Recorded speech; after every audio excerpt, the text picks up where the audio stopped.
5 Columbia University students and graduates filed a class action lawsuit this week against organizers of the anti-Israel protest that shut down the campus at the end of the spring semester. The suit also lists some lawmakers for defending those protests. 2 similar cases at Harvard and MIT have already been tested. One judge ruling the Harvard lawsuit can proceed, but another shut down the one brought against MIT. Fox News has reached out to the defendants in the Columbia case for comment, and we have yet to hear back. Meantime, lead counsel in the Columbia suit, Daniel Suhr, joins me now. So, Daniel, first of all, who are the organizers and what's the legal complaint against them?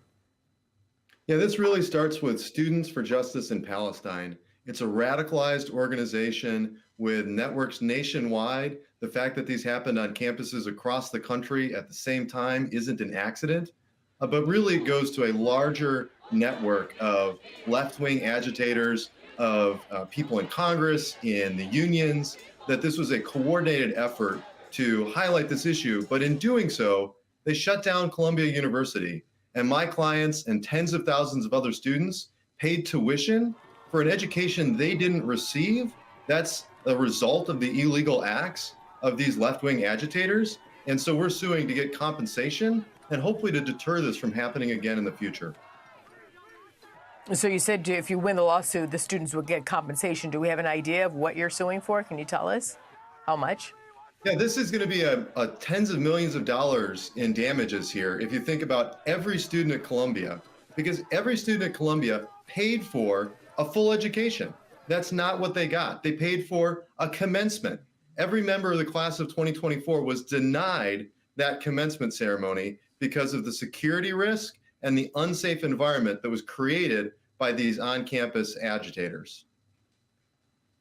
Let's take a look, Daniel, at a scrolling list of anti-Israel protests at all of the top 50 universities. When we're talking about what's at stake with this lawsuit, what is at stake in terms of precedent?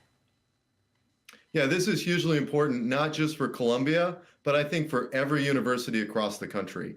When school goes back in just a couple of weeks, we're going to see another surge in activism. And the question is simple. Are the activists going to follow the rules and follow the law? And are universities going to ensure that anti-Semitic behavior has no place on their campus, that hate speech has no place on their campus? We've already seen at Columbia what can happen when these things get out of control, when the students take over, and that's not what we want at any of these top universities or really any of the schools. Our kids are paying so much. They deserve a good education. That's what the schools should be providing. And we shouldn't tolerate illegal activity by some student activists.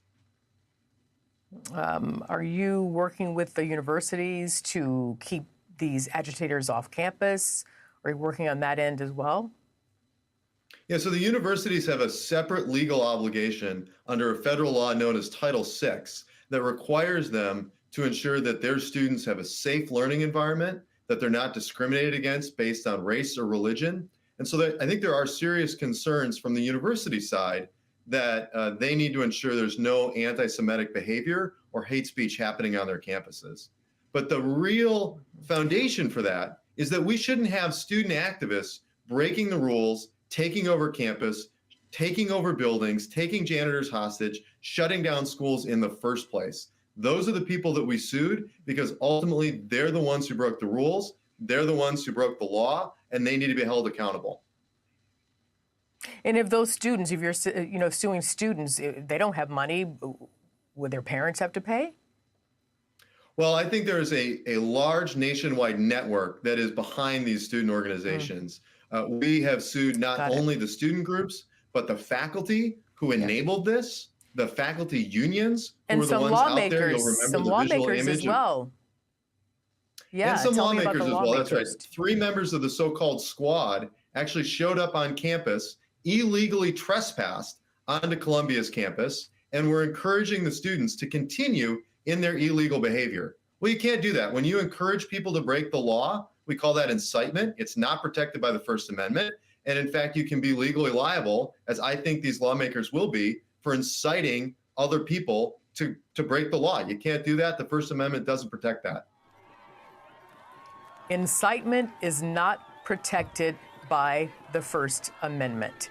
Daniel Suhr, thank you very much. Keep us posted, would you? Yeah, thanks so much for being interested in the case. Absolutely. Okay, take care. Hey everyone, I'm Emily Campagno. Catch me and my co-hosts Harris Faulkner and Kaylee McEnany on Outnumbered every weekday at 12 p.m. Eastern, or set your DVR. Also, don't forget to subscribe to the Fox News YouTube page for daily highlights.